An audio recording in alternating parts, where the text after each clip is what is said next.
129 ಶ್ಲೋಕ ಪಂಚಮ ಸ್ಕಂದದಲ್ಲಿ ಬರುವಂತ ಮಾತು. ಋಷಭರೂಪಿಯಾಗಿರ್ತಕ್ಕಂಥ ಪರಮಾತ್ಮ ಅವನ ಮಕ್ಕಳಿಗೆ ಉಪದೇಶ ಮಾಡತಕ್ಕಂಥ ಒಂದು ಸಂದರ್ಭದ ಶ್ಲೋಕವನ್ನು ಉಲ್ಲೇಖ ಮಾಡ್ತಾ ಇದ್ದಾರೆ. ಹರೌ ಗುರೌ ಮೈ ಭಕ್ತ್ಯ ಅನುವೃತ್ಯ ವಿತೃಷ್ಣಯ ದ್ವಂದ್ವ ತಿತೀಕ್ಷ್ಣಯಾ ಚ ಸರ್ವತ್ರ ಜಂತೋರ್ವ್ಯಸನಾವಗತ್ಯ ಜಿಜ್ಞಾಸಯಾ ತಪಸೇಹ ನಿವೃತ್ಯ. ಹರೌ ಗುರೌ ಮಯಿ ಭಕ್ತ್ಯ ಅನುವೃತ್ಯ ವಿತೃಷ್ಣಯ ದ್ವಂದ್ವ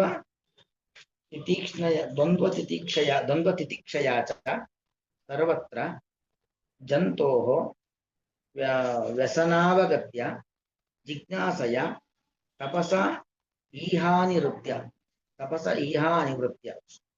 ಅಂದ್ರೆ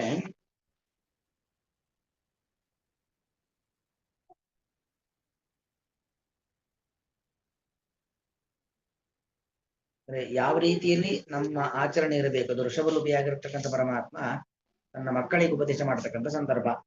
ಹರೌ ಗುರೋ ಮಯಿ ಅನಿವೃತ್ಯ. ಋಷಭ ಸಾಕ್ಷಾತ್ ಭಗವಂತ.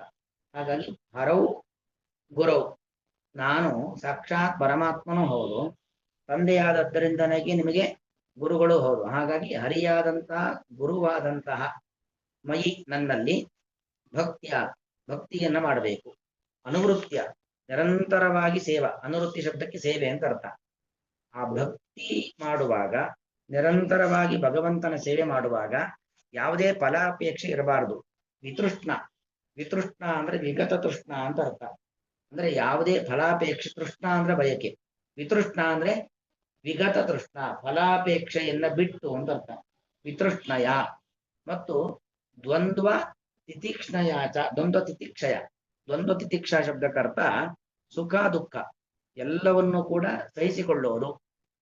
ದುಃಖ ಸುಖ, ಅದು ಕ್ಲೇಶ ಬರಬಹುದು, ದುಃಖ ಬರಬಹುದು, ಸುಖ ಬರಬಹುದು, ಲಾಭ ಬರಬಹುದು, ಎಲ್ಲವನ್ನು ಕೂಡ ಸಹಿಸಿಕೊಳ್ಳಬೇಕು. ಅದಕ್ಕೆ ದ್ವಂದ್ವ ತಿತಿಕ್ಷಯಾಚ.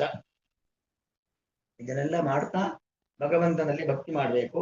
ಮತ್ತು ಭಗವಂತನ ಅನುವೃತ್ತಿ ಶಬ್ದಕ್ಕೆ ಸೇವೆ ಅಂತ ಅರ್ಥ. ನಿರಂತರವಾಗಿ ಭಗವಂತನ ಸೇವೆ. ಸರ್ವತ್ರ ಜಂತೋಃ ವ್ಯಸನಾವಗತ್ಯ. ಸರ್ವತ್ರ ಜಂತೋಃ ಅಂದ್ರೆ ಎಲ್ಲಾ ಜಂತುಗಳ ವ್ಯಸನದ ಅವಗತಿ. ಜಂತು ಅಂದ್ರೆ ಜನ್ಮನ ಜಾಯತೆ ಜಂತು. ಎಲ್ಲ ಕಡೆಯಲ್ಲೂ ಅದೊಂದು ಪ್ರಾಣಿ ಇರಬಹುದು, ಪಕ್ಷಿ, ಒಬ್ಬ ಮನುಷ್ಯ, ಯಾರು ಬೇಕಾರಾಗಿರ್ಲಿ, ಎಲ್ಲರ ದುಃಖವನ್ನ ಅರಿತುಕೊಳ್ಳುವ ಸಾಮರ್ಥ್ಯ.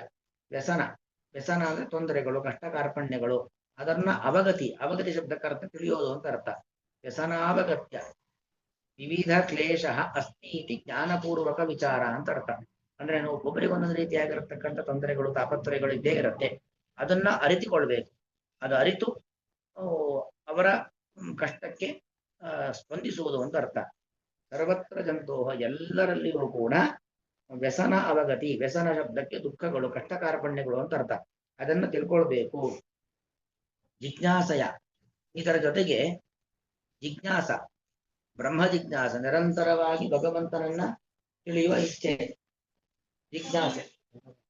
ಜಿಜ್ಞಾಸಯ ಜ್ಞಾತಮಿಚ್ಛ ಜಿಜ್ಞಾಸ, ಭಗವಂತನನ್ನ ತಿಳಿಯುವಂತ ಇಚ್ಛೆ ಜಿಜ್ಞಾಸಯ. ಮತ್ತು ತಪಸ ಈಹಾನಿವೃತ್ಯ. ತಪಸ ಶಬ್ದಕ್ಕೆ ತಪಸ್ಸನ್ನು ಮಾಡುವಂಥದ್ದು. ತಪಸ್ಸು ಅಂದ್ರೆ ಏನು? ತಪಸ್ಸಂತಾಪೆ, ದೈಹಿಕವಾದ ದಂಡನೆಯ ಮೂಲಕವಾಗಿ ಉಪವಾಸಾದಿಗಳ ಅನುಷ್ಠಾನ. ಇನ್ನೊಂದು ಆಲೋಚನೆ, ಧ್ಯಾನದ ಮೂಲಕವಾಗಿ ಭಗವಂತನನ್ನ ಕಾಣುವಂತ ಪ್ರಯತ್ನ, ಅದು ಮಾಡುವಂಥದ್ದು. ಈಹ ಅನುವೃತ್ತಿ. ಈಹ ಅಂದ್ರೆ ಬಯಕೆಗಳನ್ನ ಬಿಡಬೇಕು ಅಂತ ಅರ್ಥ. ಅಂದ್ರೆ ಭಗವಂತನ ಅನುಗ್ರಹ ಪಡಿಬೇಕು, ಮೋಕ್ಷದ ಕಡೆಗೆ ಹೋಗ್ಬೇಕು, ದೇವರ ಬಗ್ಗೆ ತಿಳಿಬೇಕು ಎಂತಕ್ಕಂಥ ಬಯಕೆ ಇರಬೇಕು. ಅದು ಬಿಟ್ಟು ಬೇರೆ ಯಾವುದು ಕೂಡ ಇರಬಾರದು. ಈಹಾ ನಿವೃತ್ತಿ ಅಂತ ಬಿಡಿಸ್ಕೊಳ್ಬೇಕು. ಈಹ ಅಂದ್ರೆ ಬಯಕೆ, ಅದರ ನಿವೃತ್ತಿ. ಆತ್ಮವಿಹಿತ ಕರ್ಮ ವ್ಯತಿರಿಕ್ತ ಕರ್ಮ ಪರಿತ್ಯಾಗ ಅಂತ.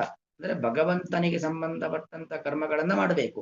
ಬೇರೆ ಯಾವ ಬಯಕೆಯೂ ಕೂಡ ಇರಬಾರದು. ಭಗವದ್ ವಿಷಯಕವಾದ ಬಯಕೆ ಬಿಟ್ಟು ಈಹಾ ಶಬ್ದಕ್ಕೆ ಬಯಕೆ, ನಿವೃತ್ತಿ ಶಬ್ದಕ್ಕೆ ಬಯಕೆಯನ್ನು ಬಿಡೋದು ಅಂತ. ಈಹಾ ನಿವೃತ್ತಿ ಅಂತ ಬಿಡಿಸ್ಕೊಳ್ಬೇಕು. ಅನಿವೃತ್ತಿ ಅಂತಲ್ಲ, ಈಹಾ ನಿವೃತ್ಯ, ಬಯಕೆಯನ್ನ ಬಿಡುವ ಮೂಲಕವಾಗಿ ಲೌಕಿಕ ವಿಚಾರಗಳ ಬಗ್ಗೆ ಯಾವುದೇ ರೀತಿಯ ಬಯಕೆಗಳು ಇರಬಾರದು. ಅವರ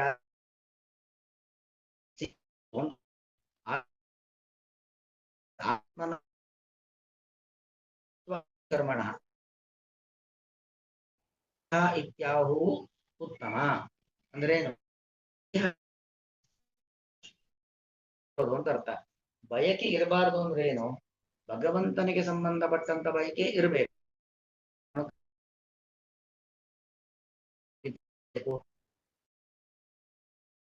ಇದಂತ ಬಯಕೆಗಳು ಇರಬಾರದು ಅಂತ ಅರ್ಥ. ಇದನ್ನ ಪರಮಾತ್ಮ ಉಪದೇಶ ಮಾಡ ಸ್ವಧರ್ಮಂ ತ್ಯಕ್ತ್ವ ಹರೇ ಚರಾಂಬುಜಂ ಭಜನ್ ಇತ್ಯನೇನ ಭಾಗವತ ಧರ್ಮಾನುಷ್ಠಾನಮೇವ ನಿವೃತ್ತ ಕರ್ಮಾನುಷ್ಠಾನಮಿತಿ ಲಬ್ಧಂ. ಅಂದ್ರೆ ಏನು? ಅಲ್ಲಿ ಹಿಂದೆ ಬಂದ ಶ್ಲೋಕದಲ್ಲಿ ತ್ಯಕ್ತ್ವ ಸ್ವಧರ್ಮಂ, ಸ್ವಧರ್ಮವನ್ನು ಬಿಡಬೇಕು, ಹರೇ ಚರಣಾಂಬುಜಂ ಭಜನ್, ಭಗವಂತನ ಪಾದಪದ್ಮವನ್ನ ಸೇವೆ ಮಾಡ್ತಾ ಇರಬೇಕು ಅಂತ ಹೇಳುವ ಮೂಲಕವಾಗಿ ಸ್ವಧರ್ಮ ಬಿಡಬೇಕು ಶಬ್ದಕ್ಕರ್ಥ ಏನು?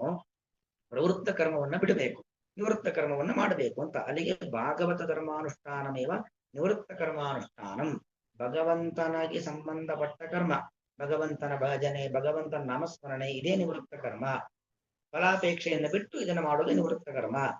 ತಾಂಶ್ಚ ದರ್ಶಯನ್ ತದನುಷ್ಠಾನ ಜಿಜ್ಞಾಸೂನಾಂ ತದುಪದೇಶಶ್ಚ ಜ್ಞಾನಿನಾಂ ಅತ್ಯಂತಂ ಅವಶ್ಯಕ ಇತ್ಯಾಹ. ತಾಂಶ್ಚ ದರ್ಶಯನ್, ಆ ಭಾಗವತ ಧರ್ಮಗಳು ಯಾವುದು ಅಂದ್ರೆ ಭಗವಂತನಿಗೆ ಸಂಬಂಧಪಟ್ಟ ಹಾಗೆ ನಾವು ಭಕ್ತಿಯಾದಿಗಳನ್ನು ಮಾಡಬೇಕು. ಅದು ಯಾವುದು ಭಾಗವತ ಧರ್ಮಗಳು?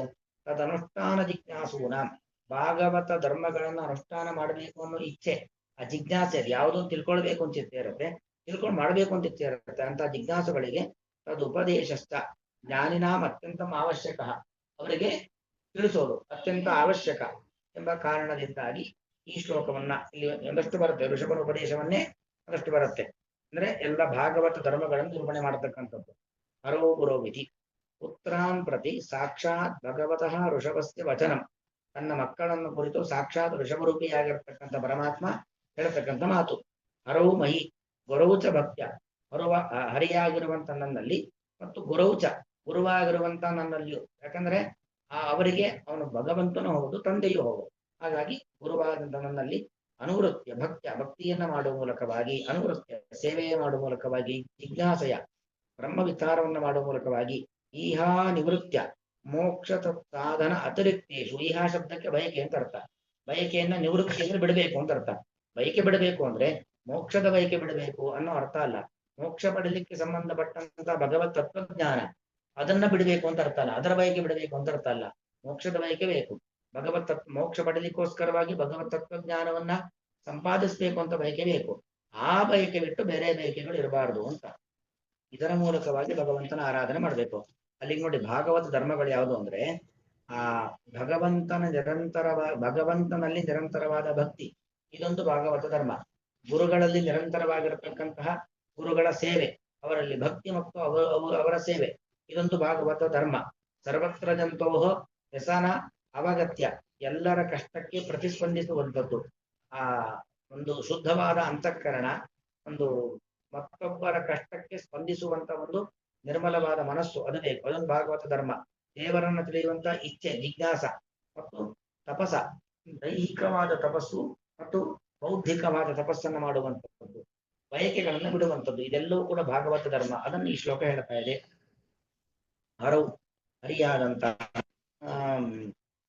ಮತ್ತು ಗುರುವಾದಂತ ಮೈ ನನ್ನಲ್ಲಿ ಭಕ್ತ್ಯ, ನಿರಂತರವಾದ ಭಕ್ತಿಯಿಂದ, ಅನುವೃತ್ಯ ನಿರಂತರವಾದ ಸೇವೆಯಿಂದ, ವಿತೃಷ್ಣಯ ಸಕಲ ಬಯಕೆಯನ್ನು ಬಿಡುವ ಮೂಲಕವಾಗಿ, ಮತ್ತು ದ್ವಂದ್ವ ತಿತೀಕ್ಷೆಯ ಸುಖ ದುಃಖಗಳನ್ನ ಸಹಿಸಿಕೊಳ್ಳುವ ಮೂಲಕವಾಗಿ, ಸರ್ವತ್ರ ಜಂತೋಹ ಸರ್ವತ್ರ ಎಲ್ಲಾ ಕಡೆಯಲ್ಲೂ ಕೂಡ, ಎಲ್ಲರಲ್ಲಿಯೂ ಕೂಡ, ಜಂತೋಹ ಜಂತುವಿನ ವ್ಯಸನಾವಗತ್ಯ ಕಷ್ಟ ಸುಖಗಳನ್ನ ತಿಳಿಯುವ ಮೂಲಕವಾಗಿ, ಎಲ್ಲರ ದುಃಖವನ್ನ ಅವಗತಿ ಶಬ್ದಕ್ಕೆ ತಿಳಿದುಕೊಳ್ಳುವುದರಿಂದಾಗಿ, ಜಿಜ್ಞಾಸೆಯ ದೇವರ ಬಗ್ಗೆ ಅಥವಾ ಬ್ರಹ್ಮನ ಬಗ್ಗೆ ವಿಚಾರ ಮಾಡುತ್ತಾ, ತಪಸ ದೈಹಿಕ ಮತ್ತು ಬೌದ್ಧಿಕವಾದ ತಪಸ್ಸನ್ನ ಮಾಡುವ ಮೂಲಕವಾಗಿ, ಈಹಾ ಅನುವೃತ್ಯ, ಈಹ ಅಂದ್ರೆ ಬಯಕೆ, ಈಹಾ ನಿವೃತ್ಯ, ಈಹ ಮೋಕ್ಷಕ್ಕೆ ಸಂಬಂಧಪಟ್ಟಂತ ಬಯಕೆಯನ್ನು ಬಿಟ್ಟು, ಪ್ರಾಕೃತವಾದ ಈಹ ಬಯಕೆಗಳನ್ನು ನಿವೃತ್ಯ ಬಿಡುವ ಮೂಲಕವಾಗಿ ಸಾಧನ ಸಾಧನೆಯನ್ನ ಮಾಡಬೇಕು. ಅಂದ್ರೆ ನೋಡಿ, ಇಲ್ಲಿ ಹೇಳೋದು ಪ್ರತಿಯೊಂದು ಒಂದೊಂದು ಕ್ರಿಯೆಗಳು. ಆ ಪ್ರತಿಯೊಂದು ಕ್ರಿಯೆಗಳು ಕೂಡ ಭಾಗವತ ಧರ್ಮ. ಅದನ್ನ ಈ ಶ್ಲೋಕ ನಿರೂಪಣೆ ಮಾಡ್ತಾ ಇದೆ. ಹರೋ ಮಯಿ ಭಕ್ತಿಯ ಅನುವೃತ್ಯ वितृष्णया द्वन्द्वतितीक्षया च सर्वत्र जन्तो व्यसनावगत्य जिज्ञासया तपसेहानुरुत्य श्रीकृष्णार्पणमस्तु।